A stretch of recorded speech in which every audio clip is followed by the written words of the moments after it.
As the Israel-Iran entered its 7th day of airstrikes, do we see any effect of their prolonged conflict in terms of OFW remittances and deployment? Nakausap po natin si Yusek Alu ng DOF at sinasabi po niya sa ngayon po ay wala pa pong impact na gano'n sa OFW remittances. Ang sabi po niya, and I quote, "The impact on remittances remains limited for now.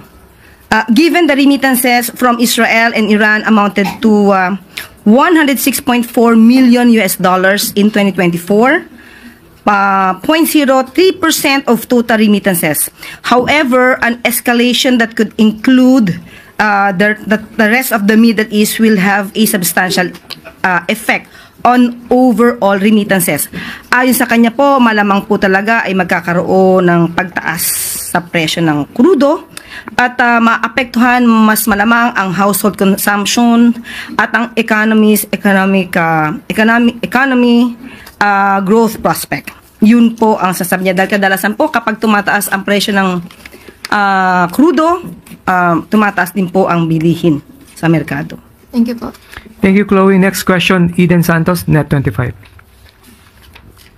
Good afternoon po, Yusek. Kaugnay po yung sikat ba the scatter na binabanggit po, alam naman natin na hindi lang po siya cocaine o iba pang illegal drugs ang nakaka-addict. Sabi po marami nating mga kababayan yung nalululong na rin dito sa tinatawag na scatter dahil madali lang pong ma-access online. Marami yung nababaon sa utang at nasisira yung buhay at maging yung kanilang pamilya dahil po sa online sugal. May mga viral post na po sa SOCMED kaugnay nito. May mga endorser din po ng mga kilalang mga personalidad. May mga billboards pa nga po na nakakalat sa EDSA. Ito po ba ay yung negatibong epekto ng online na sugal ay nakarating na sa Pangulong Marcos at ano po yung maaaring gawin ng ating gobyerno tungkol dito para po maiwasan yung mas malala pang negatibong epekto nito? Opo, nakakalungkot po dahil marami sa mga kababayan natin ang nagugumon sa sugal. Kung gagamitin lamang nila ang kanilang utak, ang kanilang pagdiskarte, hindi na sana sila po problemahin ng gobyerno. But dahil hindi nila makontrol ang sarili nila sa pagkagumon sa sugal, ay kailangan pa silang intindihin. But anyway, ang pamahalaan naman ay para sa kababayan natin. Nakausap po natin si Attorney Jeremy Luglug, ang AVP ng Electronic Gaming Licensing Department. Particular dito sa larong scatter. Ayon po sa kanya, ang scatter po ay isang game na ino-offer ng mga licensed gaming website. So kapag ka po ito ay in-offer naman ng isang licensed gaming website, nakokontrol po ito, namomonitor po ito, at kung ang pamilya man ay nagkakaproblema sa kanilang kamag-anak dahil nagugumon sa sugal, maaari po sila agad pumunta sa PAGCOR para po maban ang tao na ito sa paglalaro. Ang problema po ngayon ng gobyerno ay marami pong illegal na gaming website. At meron na po silang 7,000 website na naipasara. Ito ay pinapaalam po sa DICT para po maipasara. Yun lamang po, kapag ka po naipasara, mag-iiba na naman ng website. So, pero hindi po titigil ang PAGCOR at ang DICT sa pagtanggal ng mga ganitong klaseng website. Kaya lamang po ay magiging paulit-ulit dahil paulit-ulit silang nagbabago ng kanilang website. So, tandaan po natin, hindi rin po tutulugan ng gobyerno ang ganitong klaseng mga problema. At sabi nga po natin, patuloy po sila nagtatrabaho para po ito ay masawata.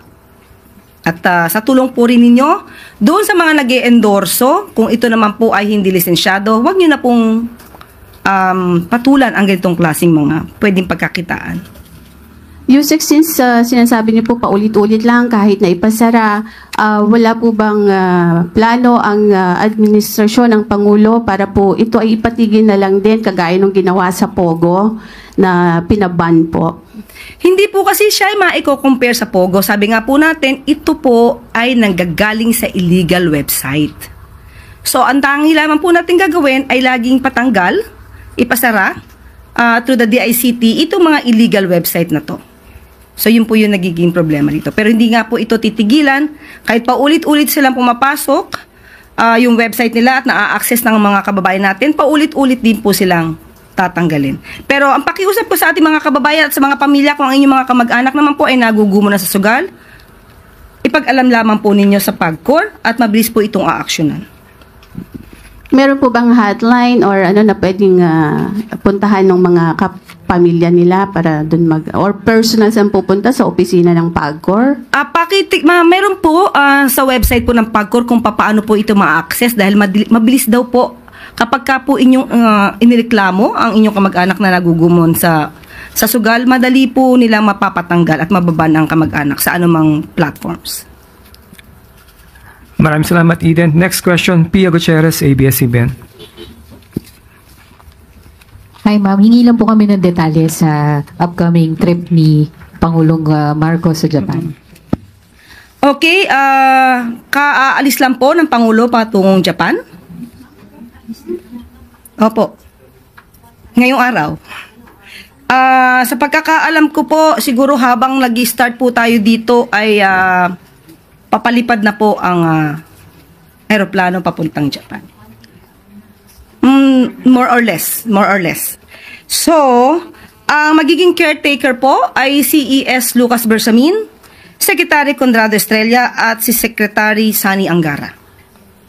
Ang pagpunta po ng Pangulo doon ay para po pasinayaan, puntahan at ipagmalaki ang pavilion ng Pilipinas sa nasabing World Expo sa Osaka 2025. Dahil ito po ay nagtatampok po ito ng mga, of course, yung mga mayayaman nating kultura at ang magaganda nating landscapes. At ito po ay isa sa parte para po mas lalong mapalawig natin ang turismo sa bansa. Maliban po dito ay magkakaroon po ng business meetings ang ating Pangulo at magkakaroon din po ng ang oras po ay ilalaan niya para sa mga kababayan natin sa nasabing bansa.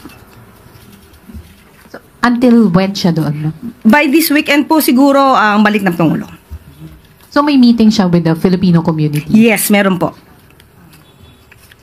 Meron din po ba siyang pagpupulong sa mga opisyal sa Japan? Ang pagkakasabi lamang po natin ay business meeting. So, yun lang po muna ang mabibigay kong detalye. Follow-up question, Maricel Halili, TV5. Magandang hapon, Yusek. May window kung sino-sino po yung kasama ni PBBM sa Japan? Parang hindi ko po naitanong kanina. Maliit lang po ang mga kasama. Maliit lang po yung delegado na kasama po ng Pangulo. Bibigyan ko po kayo ng detalye kapag nabigyan po ako. Hindi ko po nahingi. Next question, Ivan Mayrina, GMA News. Yusek, before I go to my question, just one related on the Japan trip. Bakit ho kaya na-withhold itong mga information na to na tungkol sa detalye ng trip ng Pangulo? Wala I po. mean, we weren't told about it until today that you said na nakaalis na po. Which is unusual because usually when the President goes on a foreign trip, may pre-departure briefing. No, sa pagkakalam ko po, inabalita naman kung kailan po ang kanyang pag-alis. Hindi po. Hindi naman po siguro na, meron po ako nakita sa isang news. Kung saan po, nakapagbigay ng impormasyon. Opo, meron naman po. But not officially from Malacanang. Hindi po siguro pa ako natanong. Ngayon lang. Kahapon, nag-press briefing tayo kahapon.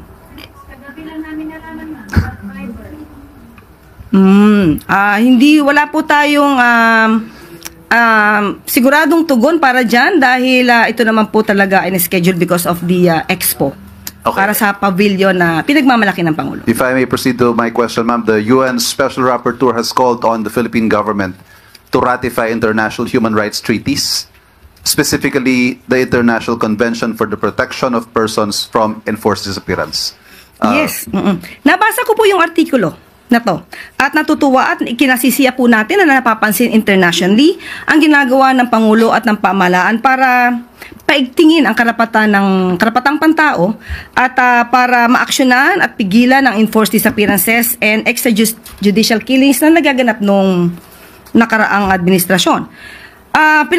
Nabasa ko rin yung tungkol sa freedom of expression at siguro naman po ay walang duda na ang freedom of expression ay namamayagpag sa atin ngayon dahil ang Pangulo pa mismo at ang gobyerno minsan ang siyang biktima ng fake news. Pero ang sinabi po at ang suggestion po ng UN rapporteur, ito po ay magandang suggestion at pag-aaralan po kung talaga pong dapat pa rin sumapi. Right? Maging mag-join sa ICC at i-ratify yung ibang international human rights law. So pag-aaralan po ito mabuti natin, Pangulo. Yes, ito hong, there is indeed a call from the Special Rapporteur for the Philippines to open discussions for rejoining ICC. Yes. Is this something that's under consideration? Sa aking palagay, opo, at kaya lang hindi po ngayon na pag-uusapan ang bagay na yan. Pero sa mga ganitong suggestion, open naman po ang Pangulo para po ito ay mapag-usapan. Meron din pong panawagan na mag-issue ng formal denouncement ang administrasyon sa practice of red tagging and penalize those who violate it. Makakarating po yan sa Pangulo. Kung ano man pong sitwasyon, yung pag-red tagging po, mas maganda po siguro kung mabigyan po kami ng detalye patungkol po dyan para maipaabot natin sa Pangulo. Thank you. Thank you. Thank you, Ivan. Last question, Pia Gutierrez, ABS-CBN. Si Justice Secretary Remulla said that the Netherlands has denied the asylum request of former Secretary Harry Roque, who is now seeking asylum daw po in Germany. Now, he has denied it and said that it is fake news. Pero hingi lang po sana kami ng reaction sa palasyo, lalo na at nanawagan na rin po kayo noon na umuwi na siya sa Pilipinas at harapin yung kanyang mga kaso. Opo, tandaan po natin, sinabi nga daw po ni Atty. Harry Roque na fake news si DOJ, si SOJ Remulla. Siguro po, wag natin kalimutan na may intelligence assets ang Department of Justice at